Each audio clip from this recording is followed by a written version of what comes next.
asalaamaaleykum mbokki internet yi ñoo ngi leen nuyu ku nekk sa sant ñoo ngi encore suñu beneen édition ci biir basketball news update comme dañ ko tàmm defee ak yéen ànd ak yéen ak ay sportif ak aussi actualité bu basket bon duñu commencé d'abord sans autant jox leen suñu numéro service commercial muy 78 124 97 68 76 774 07 61 mun ngeen ñëw contact suñu numéro commercial pour bépp publicité bi ngeen bëgg wala kon nekk ak contact ak ñun bu ñu fàtte aussi ku soxla ay tableau portrait tableau comme ni ngeen ko gisee tableau yu yaa ñu ni mun ngeen contacter jeewo 77 789 15 44 77 789 15 44 tableau yi rafet la tableau yi franchement macha allah sans pour autant tarder bien sûr ñu dalal suñu premier consultant Bombardier naa def Abdoul naka mu ñu ngi lay nuyu naka mu maa ngi lay ziar bu baax a baax ñu ngi lay delloo ziar di wax salaamaaleykum benk internet yi maa ngi leen di nuyu ni yéen fii seen page basketball news of day ni ñu koy def à chaque fois di leen indi la news yi xew ci basket bi au niveau de la région de Thiès ak yooyu surtout le département de Mbour di leen jaajëfal di leen wax gis nañ laaj yeeg yooyu Bombardier naka màggal gi waaw màggal gi ça va man demoon Touba mais ça s'est bien passé alhamdulilah sans pour autant dañu dalal suñu beneen consultant Ahmed Dia nanga def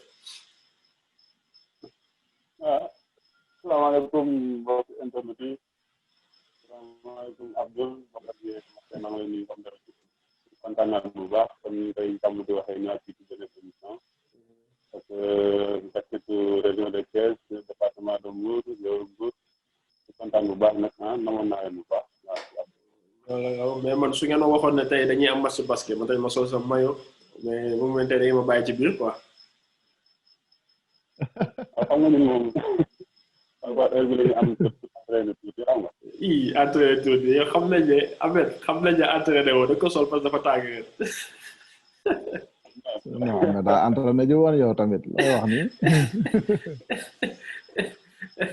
en tout cas daal en tout cas boo ngeen ma ko teel a wax ba sol sa maillot ma tamit ñëw joué ak yéen tamit waaw bon sans pour autant ñu jàll d'abord suñu premier sujet bi ñu wax muy test présélection régionale de Thiès U18 féminin am nañ ay doomu Mbour bien sûr muy Ndate Ndiaye Mbour basket Ndeye Awa Ndiaye Sali basket Salimata Faye Sali basket Ndeye Sali Sarr centre Pape Malick Ndiaye Fatou Dian Mbour basket Mati Diop Mbour basket Khadija Sène Mbour basket bon gis nañ sélection bi aussi gis nañ Louga Nianing aussi Mariam Mélanie Diène Nianing Mam Diène Kane Nianing gis nañ Thiès ak aussi Ziguinchor bon Bombardier gis nga yaa gisee noonu sélection côté Mbour ak côté Nianing ban commentaire nga ci def commentaire bu ma ciy def du loo xamante ni lu doy la ben juste di leen encourager daal di wax ñu représenter dignement département bi te xool ñi nga xam ne tamit ñu ngi ci tranche d'âge bi nga xam ne d'ici déwén wala après déwén dinañ mën a dugg ñu gën a ñafe tamit xam ni affaire bi tour de rôle la rek ku liggéey rek ñu woola tamit quoi. Amadou waaw bon sélection de jeunes la ba pare bon sélection régionale c'est la am na yeneen région tamit yi nga préparé wu pour Dakar après ñu war ko boole def ko benn donc lii moyen la pour encourager jeunes yi gën a persévérer ci ñu nekk leen ne même bu nekkee ay équipe bi sama rôle la ñu nekk réewul fédération mi ngi leen di bàyyi xel te yii dafay am solo trop ci jeunes yi xam nga comme ça ñu gën di persévérer ci ñu nekk di dogol te nekkoon la basket bi mën a am vitrine bi dem solmay ci national même bu dee présélection kese la lu bari lu muy yokk seen formation tamit am na lu bari tamit lu muy yokk ci yéen yi nga xamante ne ñoom ñoo nekk seen suuf te ñu bëgg tamit nekkaat foofu nag donc continuité la ñu bëgg ne ni ci programme nouvelle équipe bi fédérale bi la ñu mën a am ay relève bu baax pour mën a changer remplacer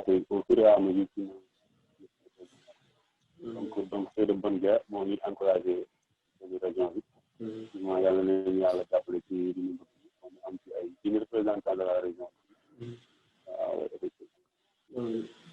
waaw comme ni ngeen ko waxee bon en tout cas sélection bi dina démarrer 28 octobre à Thiès ñoo ngi leen di souhaiter bonne chance doomu Ndoye ñeneen Thiès ñu ngi leen di souhaiter bonne chance et présélection bi ba après nag lépp ku si wax si gëm rek yàlla ko yàlla jàppale ma tax moom ma sëkk bon léegi sans pour autant jàll si stage initiateur animateur actuellement buy am si fii à Mbour école Kër Madior ñu c'est la élément bi ñu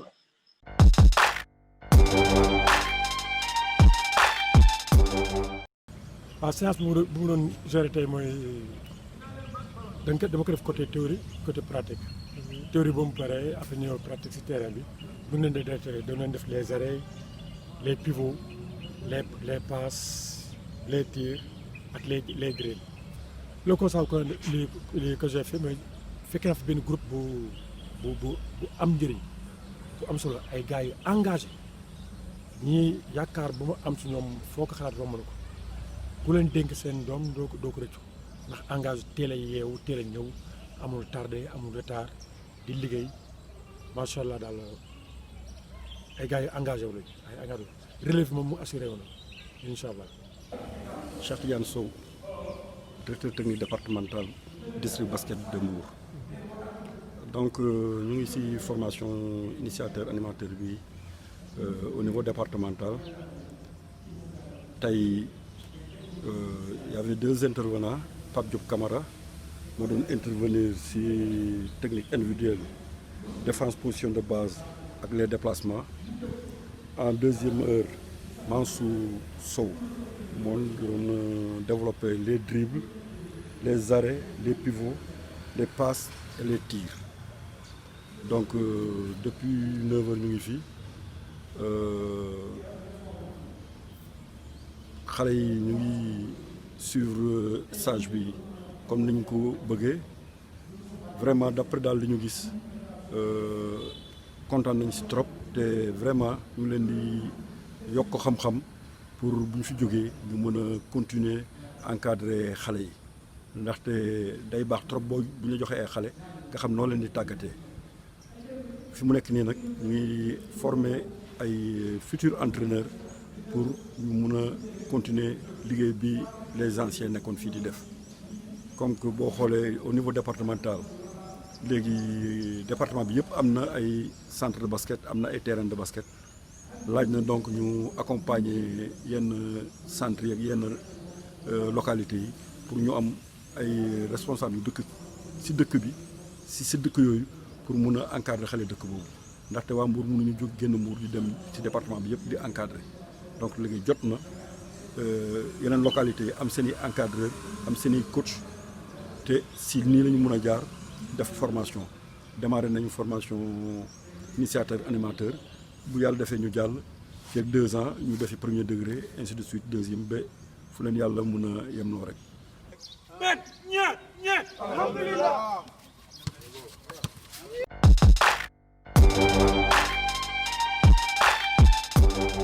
comme ni ngeen gisee suñu élément boobu demoon seeti tey mu ne woon journée numéro 4 jour 4 comme tey Pape Diop Camara moo ne woon bu nekk USAID moo doon animé tey ak Mansour Sow bu nekk fii à Mbour ak aussi gis nañu aussi intervention directeur technique départemental Tidiane Sow Ahmed Dia ñu bàyyi la nga sànni si ay kàddu par rapport ak stage bi ak yooyu noonu. par rapport ak stage bi bon c'est une bonne chose ah vraiment initiative boo xamante ne ni moom la district Mbour def. ñu ngi rappelé aussi que district Mbour mooy seul district bu am ci région de Thiès. donc depuis quelques années ñu gis ngeen ñu def ay événements comme quoi pour organiser catégorie xam nga tey ñu ñëw organiser stage donc lu yëm bu baax la quoi en fait wane ne bien vrai que Covid am na. comme ñun tamit ñun sportif en général ñoo war a ci adapté wu. donc lii bonne chose la pour nga xamante ne ñu mën a xool feneen xam nga permettre jeunes yi nga xamante ne ñu ngi ci basket ba ñi nga xamante ne bëgg nañ basket te bëgg nekk ay formateurs ñu ñëw former leen def leen ay jikko def leen ay def leen xam-xam mbir mi di créer école de basket wala ñu dem ci équipe bi xam lu ñuy jàngal xale yi mën a nekk en bonne sécurité xam nga mën a am une très bonne formation loolu yëpp nekk dans les règles de l'art donc plaisir la pour man déjà ma participer ci stage bi mais ci plaisir la ci moom moroom ñu ko dajal yëpp donc contentement lañ ci am chaque président ñu ngi déroulé bu baax parce que xam-xam la ñuy jaay voilà quoi ñu ngi tax daay xam-xam bu baax voilà. waaw stage bi moom quelque chose boo xamante ni la tey man pour man kuy dund ci milieu sport war nga ko am tamit wax ndaxte démarrage lu bari la ci tey ci basket bi ndaxte vu loi yi ñëw tey ñu ngi naan ku ko amatul dootoo toog ci benn baawu centre et truc donc toutes les formateurs yi nga xam ne tamit amuñu ko donc ça fait l'occasion tamit ñu def ko di leen wax waaw affaire bi moom ndànk-ndànk la rek pas à pas donc comme que ñu ci initiateur bi nañ démarrer loolu après bu loolu amee ñu dem tegu ci beneen diplôme bi ciy tegu rek ndànk-ndànk di leen encourager bu baax a baax. Oui, ça c'est vrai que format di former ay formateur moom loolu am solo su ñu amul formateur du ñu am joueur te xam nañ ne parce que moom base la à base âge ku lay jàngal base mooy lépp base bi soo ko faussé nag après da ngay am problème après ci kanam Adam ñoo ngi saluer initiative Mbour district bi ak aussi Ligue de Thiès ak aussi fédération parce que aussi diplôme fédération moo koy validé c'est vrai que après Ligue de Thiès nag moom lañ décentralisé cadre yi ci région de Thiès mais district Mbour aussi ñoom tamit ñoom ko def top organisation bi ba mu toll fii ñoom tamit ñoo ngi leen di gërëm bu baax gis nañ liggéey bu ñuy def incha allah nañ leen continuer accompagner ci liggéey bu am solo bi ñuy def fii nii ci côté ci département bi ak aussi ci commune bi yëpp sans pour tarder léegi ñu jàll ci entretien de la semaine bien sûr moom Mbadji tey moo kii woon moo doon animé entretien bi léegi ñu seetaan bu Mbadji sa invité. am training na nga def. maa ngi fi Bombardier. naka affaire yi. ci yàlla bu baax. waaw tey dañu ñëwoon di waxtaan ci basket tey bu ñu nee Mame Tening kan nga ñuy wax. Mame Tening doomu Mbour la comme ni nga ko gisee nii rek benn doomu Mbour la boo xamante ne daal waaw maa ngi fi Mbour di jouer yàgg naa fi aussi fii laa defee sama lépp voilà. damay dégg ñu naan Mame Tening ñii naan Mimiko turu Mimiko bi moom fan la jógee. waa Mamiko boo déggee Mamiko sama papa man mami laa tudd souvent suñu équipe fii dafa bëri woon ay mami torop léegi di ko Aziz moo ma doon tuddee Mamiko boobu dem ba law mais ñu fi bëri na dañuy wax Mimiko. man sax personnellement Mimiko laa daan wax te Mamiko la waaw comme ni ñu koy defee à chaque fois rek comme ni ñuy def ak suñu invité yi. daa am question comme dañ koy posé képp ku fi mës a jaar ñu la tey jii buñ la doon wax sa parcours lan nga ñuy wax sa jaar-jaaru basket petite catégorie fi nga jàngee basket ba tey jii. waaw man Mbour laa jàngee basket fii laa jàngee basket fii centre bi ñu tuddee ko woon Bulls basket club ci Aziz Bey moo ma jàngal basket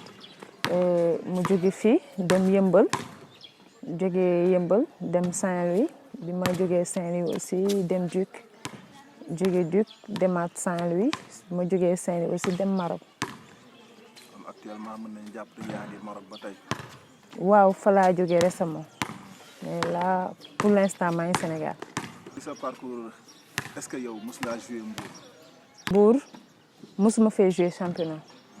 mosuma fee jouer mais nag wax dëgg fa yàlla xëy na un jour dinaa fi jouer c'est pas trop tard. c'est pas trop tard. non. ah instant bi est-ce que Mbour soxlawu la. waaw Mbour soxla na ma loolu moom j'avoue franchement Mbour soxla na ma mais xëy na dinañ ci gën a waxtaan incha allah. léegi nga nekk jeune jóge Mbour si sa biir wax daa mel ni Yëmbal nga njëkk a dem. te Yëmbal ku fa dem waa mode de vie bi foofu metti na commencement bi noo ko dundee woon foofu.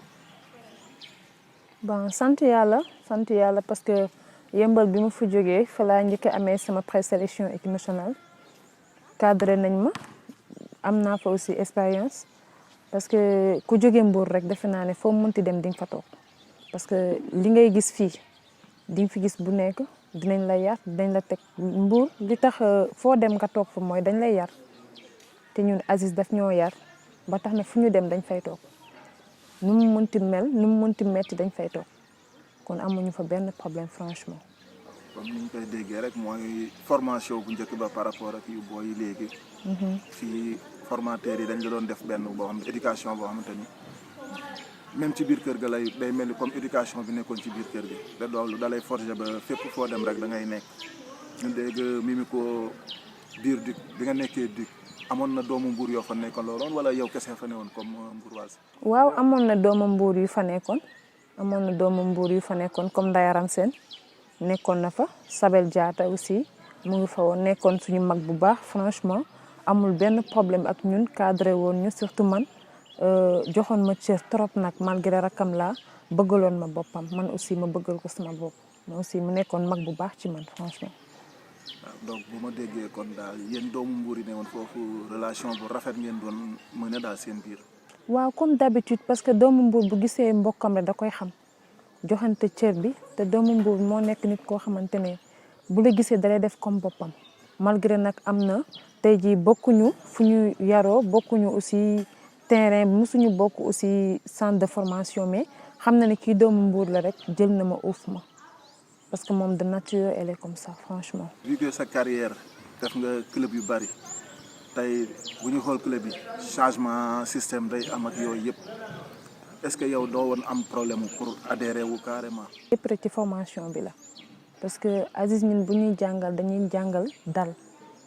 ba tax na fu ñu dem rek dañuy ànd ak dal loolu yëpp du problème ci man franchement équipe yi ma jaar comme Duc comme Saint-Louis basket mosuma faa am problème ay jàpp système affaire yooyu noonu. tey jii su ma la doon laaj ni la tey ban mooy sa poste favori lan nga may wax. 4. étant 4 yan difficulté ngay gën a jàkkaarloo booy jouer. sa poste 4 yenn saa yi man ku ma gis da ngay yaakaar 5 la te damay gis ne tey jii yenn saa yi damay dem ci équipe mu joué loo ma 5 fekk 4 laay joué mais damaa dem ba ñoom ñi nga xamante ne ñoom laay nekk seen équipe nañ xam ne kii mën nañ ko joué loo 4 mën nañ ko joué loo 5 du coup damay varier ñaari poste yëpp. ñu wax ci actualité. nekkoon nañ benn moment boo xamante ni corona daf ñoo dab. nga toog ba benn jour rek ñu ni leen da ngeen di arrêté seeni championnat au niveau international loolu noo ko dundee vu que sori nga sa famille ak yooyu yëpp.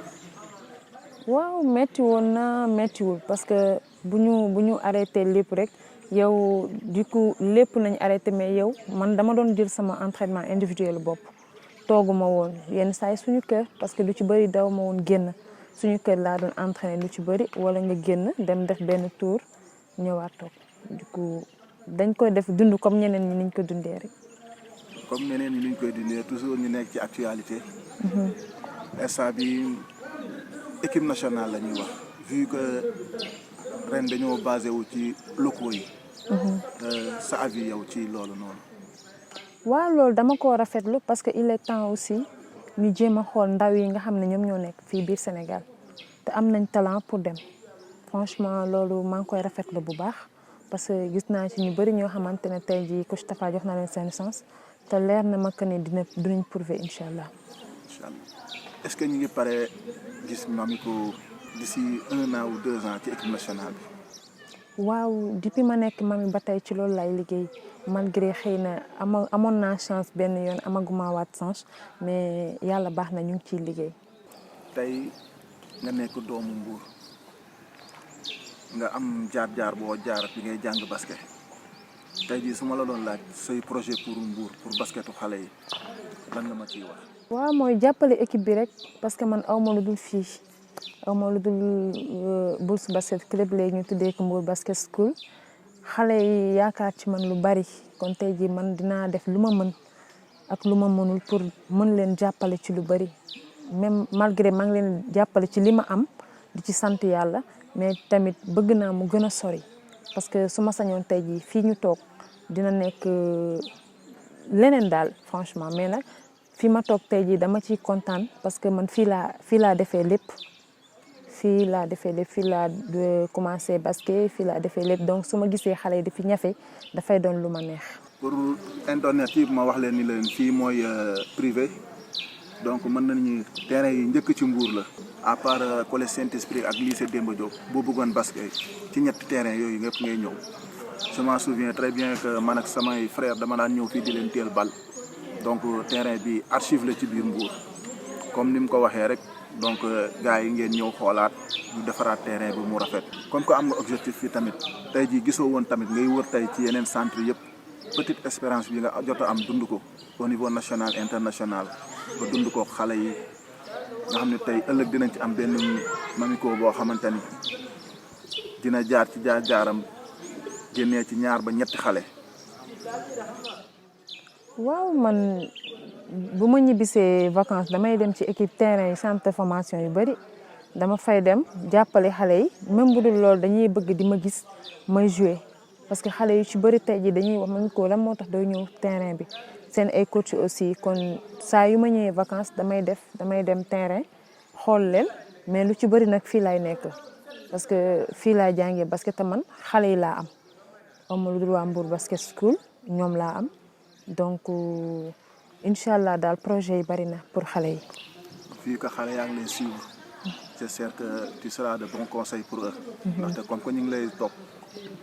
ñu gis image boo xamante ne tey diñu wax ci ñu ko mi ñuy xool kat ndekete lii la. parce que comme li ma la wax rek formation bi ñu Aziz jàngal fu ñu dem moom la ñuy yóbbu Aziz ay joueurs am defe naa ne ak ay joueurs am kenn du leen ne cam parce que ñëpp xam nañ leen te fu ñu taxaw dinañ leen jox cër parce que moom ci boppam fu mu taxawoon biir Mbour dañ koy jox cër kon ñun duñu saltal deram du moom du dégg ci ñun mukk lu ñaaw malgré nag ñi mu jàngal basket ñëpp presque tey ji man maa ci nekk di ci topp di basket parce que daf ma doon wax ne naa lekk xaalisu basket kon pourquoi pas man lekk xaalis du ma lekk xaalisu basket dama koy lekk incha allah te ci laa nekk ni maa ngi sant yàlla bu baax. bii moom question blague la quoi est-ce que yow doo dox ci dëkk bi ñu naan kii américaine la wala yooyu. nee nga question blague doomu Mbour laa rek. ah mais man mi doomu Mbour laa mais kenn waxuma loolu ah mais ñëpp xam nañ doomu Mbour da ngay waane. donc kon li ma Abdou doon wax dëgg la da ngaa waane. waaw doomu Mbour laa. da ngaa waane bari jàpp kërën yooyu. non bëriwuma jàpp basket bi moo ma jox jàpp. kon baax na. ba tey jii nga amoon na ak mamiko boo xamante ni mën naa ni 3 ans la am. tey nga toog di ko conseiller lan nga koy wax. li ma koy conseiller mooy mu nekk mu yaru di déglu conseil ay magam di topp ci tànk ñi nga xam ne ñoo ko jiitu boobaa du am dara lu ko leer parce que ñun dañ ñoo jàngal 10 commandements basket kon loolu bu ko xale téye bu ko leeree rek dina xam fu muy teg tànkam.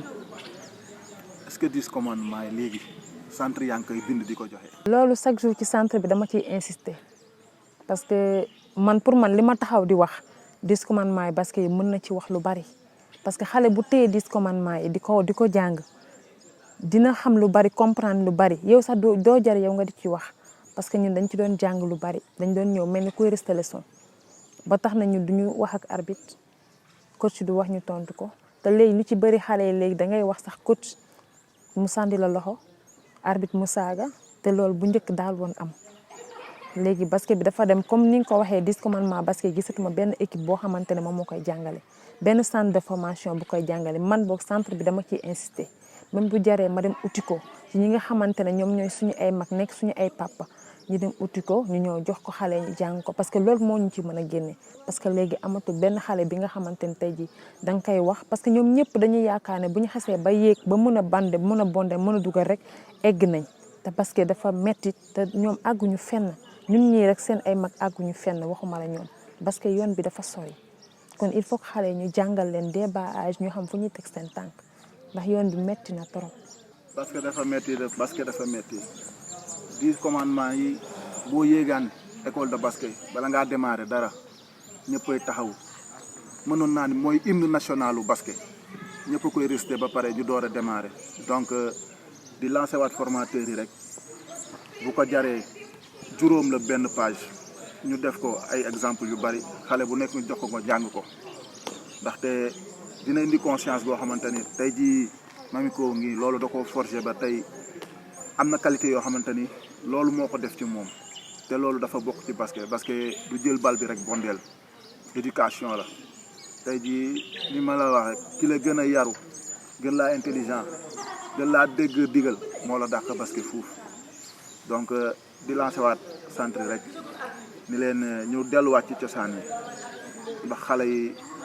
instant bi soxla nañ ko torop tey jii bu ma doon wax lan mooy say projet actuellement li la dese sa carrière bu basket lan nga may wax. samay projet bari nañ parce que comme niñ koy waxee rek nii déjà yaa ngi wax pour ma dellu si Mbour loolu rek ci projet yi la bokk parce que man déjà li ma bëgg moom mooy sama carrière su ma koy jeexal ma jeexalee ko Mbour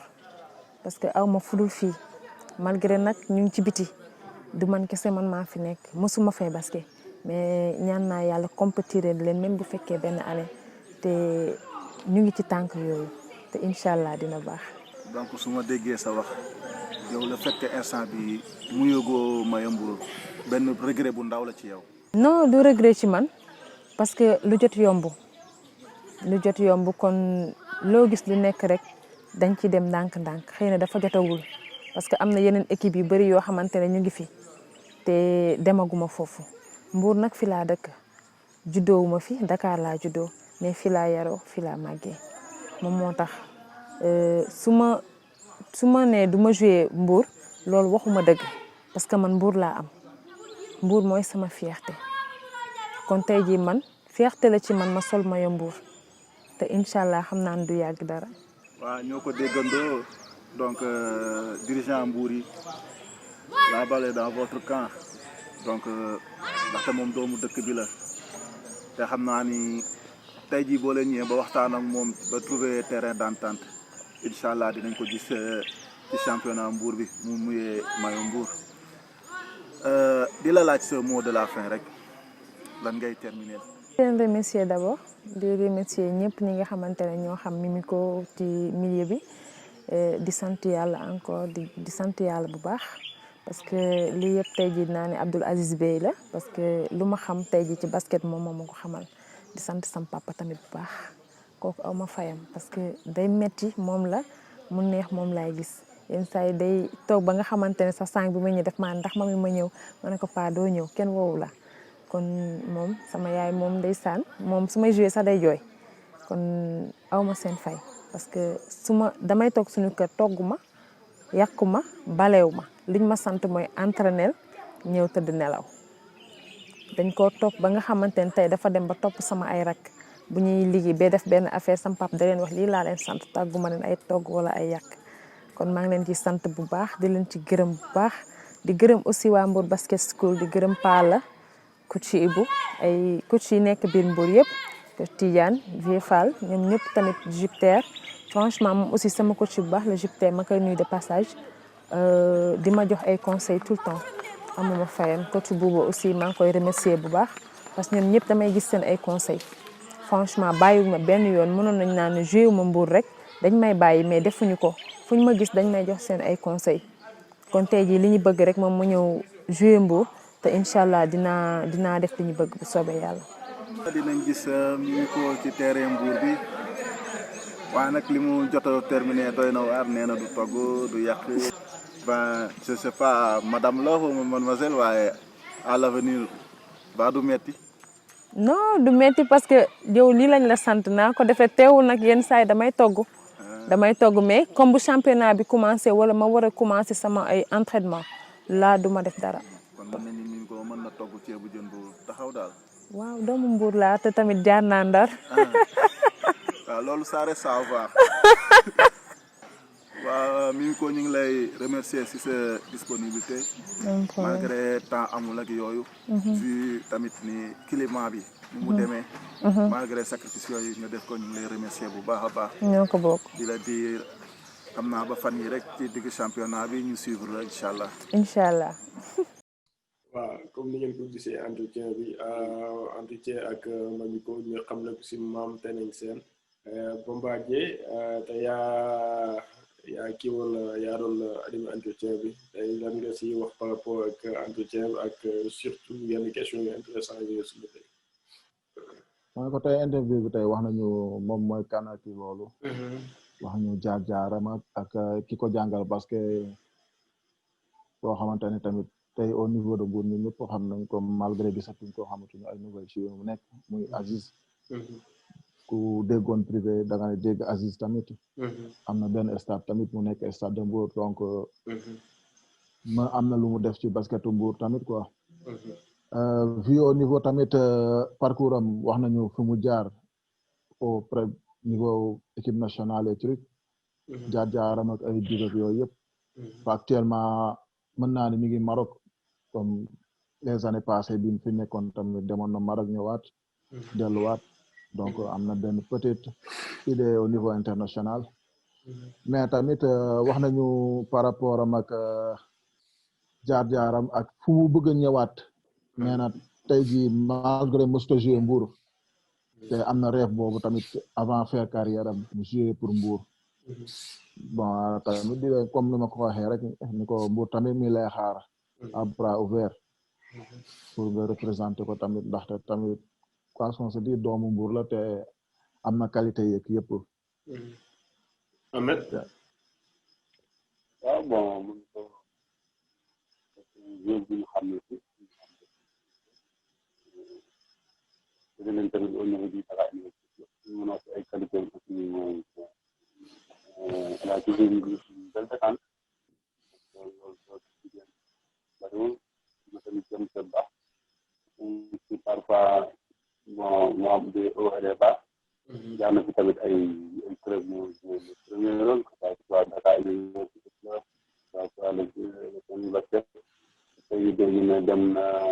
Maroc donc carrière bu assez riche la am parfois moom comme ni nga waxee moom ay hauts et des bas parfois moom yenn gaañu la xaw a mettre à côté du terrain quelque temps quoi qu'on puisse dire aussi joueur du Mbour la man su nekkee mosul jouer Mbour comme pas mal de joueurs quand même. parce que man mii nga xamante ne joué nañ xam ñun te yàlla def na ñu joué Mbour. donc loolu moom saa yu jóg su feneen moom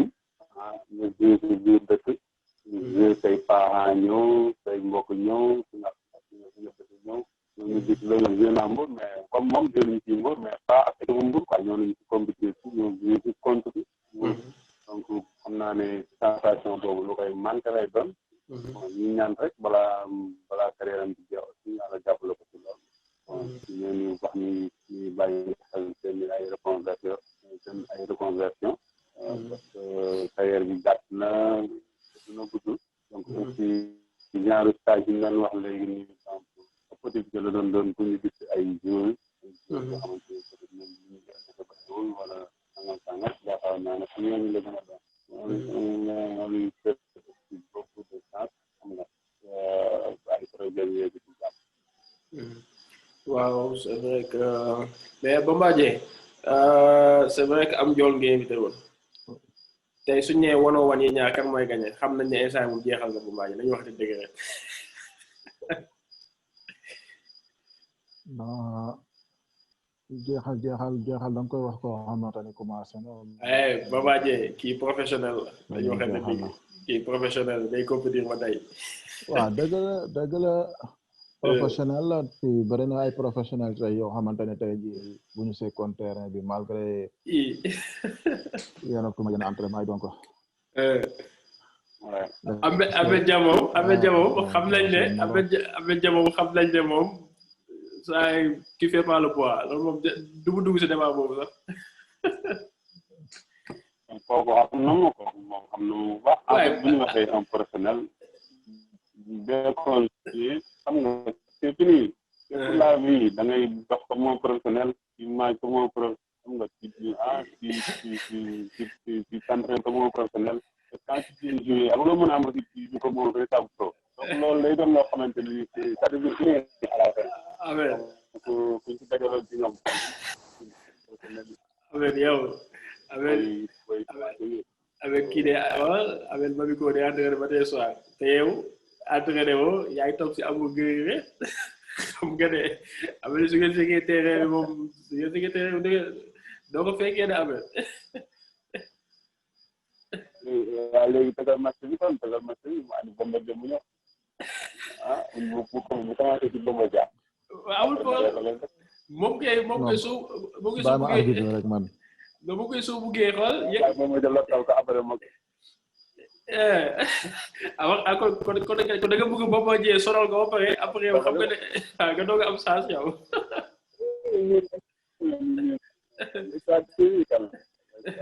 parce que moom Manico moom dafa daw.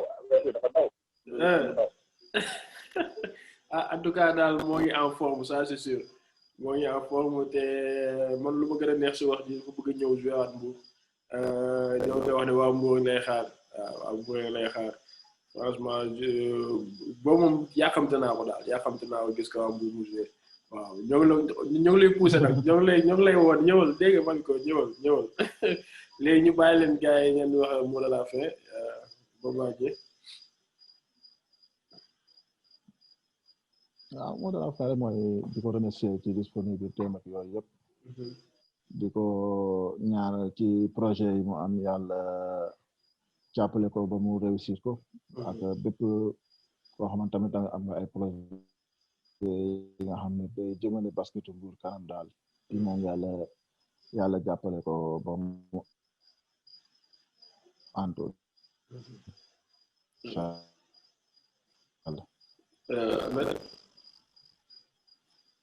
inchallah di kontaan ci rek revoir doomu Mbour ak fu mën a nekk àdduna ñu ngi ci wàllu basket xam nga